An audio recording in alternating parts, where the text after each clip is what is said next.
दोस्तों, आज मैं आपको सुनाने जा रहा हूं पटाचारा का अनोखी कहानी जो हमारे जीवन को मोटिवेशन देते हैं। पटाचारा सावथी के एक अमीर आदमी की बेटी थी।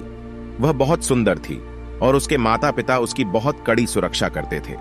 लेकिन एक दिन वह परिवार के एक युवा पुरुष परिचारक के साथ भाग गई और एक गरीब आदमी की पत्नी के रूप में एक गांव में रहने चली गई। समय आने पर वह गर्भवती हो गई और जैसे ही कारावास का समय नजदीक आया, उसने अपने पति से सावंती में अपने माता पिता के पास लौटने की अनुमति मांगी, लेकिन उसके पति ने उसे हतोत्साहित कर दिया। इसलिए एक दिन जब उसका पति बाहर था, वह अपने माता पिता के घर के लिए निकली। उसके पति ने उसका पीछा किया और रास्ते में उसे पकड़ लिया और उससे अपने साथ लौटने की विनती की, लेकिन उसने मना कर दिया। ऐसा हुआ कि जब उसका समय बहुत करीब आ रहा था तो उसे एक झाड़ियों में एक बेटे को जन्म देना पड़ा। बेटे के जन्म के बाद वह अपने पति के साथ घर लौट आई। फिर वह फिर से बच्चे के साथ थी और जैसे ही कारावास का समय करीब आया, वह अपने बेटे को अपने साथ ले गई। वह फिर से सावंती में अपने माता पिता के घर के लिए निकल पड़ी। उसके पति ने उसका पीछा किया और रास्ते में उसे पकड़ लिया, लेकिन उसकी डिलीवरी का समय बहुत तेजी से आ रहा था और तेज बारिश भी हो रही थी। पति ने कारावास के लिए एक उपयुक्त जगह की तलाश की और जब वह जमीन का एक छोटा सा टुकड़ा साफ कर रहा था तो उसे एक जहरीले सांप ने काट लिया और तुरंत उसकी मृत्यु हो गई। पटाचारा अपने पति का इंतजार करती रही और उसके लौटने का इंतजार करते करते उसने अपने दूसरे बेटे को जन्म दिया। सुबह उसने अपने पति की तलाश की, लेकिन उसका शव ही मिला। अपने आप से यह कहते हुए कि उसके पति की मृत्यु उसके कारण हुई, वह अपने माता पिता के पास जाने लगी। क्योंकि पूरी रात लगातार बारिश हुई थी, अचिरवती नदी उफान पर थी, इसलिए उसके लिए अपने दोनों बेटों को लेकर नदी पार करना संभव नहीं था। बड़े लड़के को नदी के इस पार छोड़कर वह अपने एक दिन के बेटे के साथ नदी पार कर गई और उसे दूसरे किनारे पर छोड़ दिया। फिर वह बड़े लड़के के लिए वापस आई। जब वह नदी के बीच में ही थी, एक बड़ा बाज छोटे बच्चे को मांस का टुकड़ा समझकर उसके ऊपर मंडराने लगा। वह पक्षी को डराने के लिए चिल्लाई, लेकिन यह सब व्यर्थ था। बच्चे को बाज उठा ले गया। इसी बीच बड़े लड़के ने अपनी मां को नदी के बीच से चिल्लाते हुए सुना और सोचा कि वह उसे अपने पास आने के लिए बुला रही है। इसलिए वह अपनी मां के पास जाने के लिए नदी में उतरा और तेज धारा में बह गया। इस प्रकार पटाकारा ने अपने दो बेटों के साथ साथ अपने पति को भी खो दिया। इसलिए वह रोने लगी और जोर जोर से विलाप करने लगी। एक बेटे को बाज उड़ा ले गया, दूसरे बेटे को करंट बहा ले गया, मेरा पति भी एक जहरीले सांप द्वारा काट लेने से मर गया। फिर उसने सावथी के एक आदमी को देखा और उसने रोते हुए अपने माता पिता के बारे में पूछा।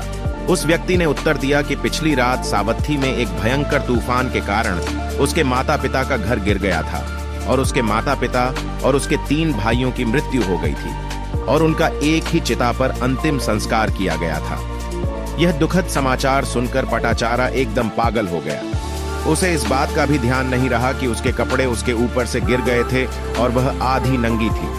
वह सड़कों पर घूमती रही और अपनी व्यथा सुनाती रही। जब बुद्ध जेतवन मठ में प्रवचन दे रहे थे तो उन्होंने कुछ दूरी पर पटाचारा को देखा, इसलिए उसने चाहा कि वह मंडली में आए। उसे आता देख भीड़ ने उसे रोकने की कोशिश की और कहा, उस पगली को अंदर मत आने दो। लेकिन बुद्ध ने उनसे कहा कि वे उसे अंदर आने से न रोकें। जब पटाकारा उनकी बात सुनने के लिए काफी करीब आ गई तो उन्होंने उसे सावधान रहने और शांत रहने के लिए कहा।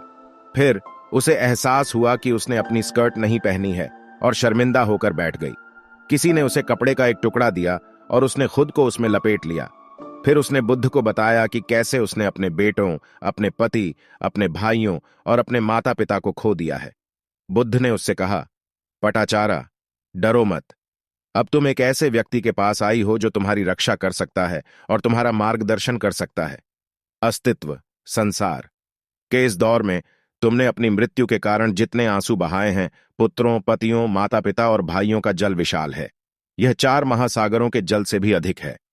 इस प्रकार बुद्ध ने उसे अनामतग्गा सुत्त की व्याख्या की, जो अनगिनत अस्तित्वों से संबंधित था, और उसे राहत महसूस हुई। फिर बुद्ध ने कहा कि किसी को उन लोगों के बारे में ज्यादा नहीं सोचना चाहिए जो चले गए हैं, बल्कि खुद को शुद्ध करना चाहिए और निब्बान को महसूस करने का प्रयास करना चाहिए। बुद्ध के इस उपदेश को सुनकर पटाकारा को सोतापट्टी फल प्राप्त हुआ। फिर पटाकरा भिक्षुनी बन गया। एक दिन वह लौटे के जल से अपने पैर साफ कर रही थी। जैसे ही उसने पहली बार पानी डाला, वह कुछ ही दूरी तक बहकर गायब हो गया। फिर उसने दूसरी बार डाला और पानी थोड़ा आगे चला गया, परंतु तीसरी बार डाला गया पानी सबसे दूर चला गया। जब उसने लगातार 3 बार डाले गए पानी के प्रवाह और गायब होने को देखा, तो उसे प्राणियों के जीवन के 3 चरणों का स्पष्ट रूप से एहसास हुआ। जेतवन मठ से अलौकिक शक्ति के माध्यम से बुद्ध ने उसे देखकर अपनी चमक बिखेरी और उसे व्यक्तिगत रूप से दर्शन दिए। फिर उन्होंने उससे कहा, पताचारा, अब तुम सही रास्ते पर हो और अब तुम्हें समुच्चय खंडों की सच्ची अनुभूति हो गई है। जो समुच्चय की अनित्यता, असंतोषजनकता और सारहीनता को नहीं समझता, वह बेकार है, भले ही उसे 100 वर्ष तक जीवित रहना था। तब बुद्ध ने इस प्रकार श्लोक में कहा, उस व्यक्ति के जीवन में 100 साल से बेहतर एक दिन है जो 5 खंडों के उद्भव और विघटन को नहीं समझता है।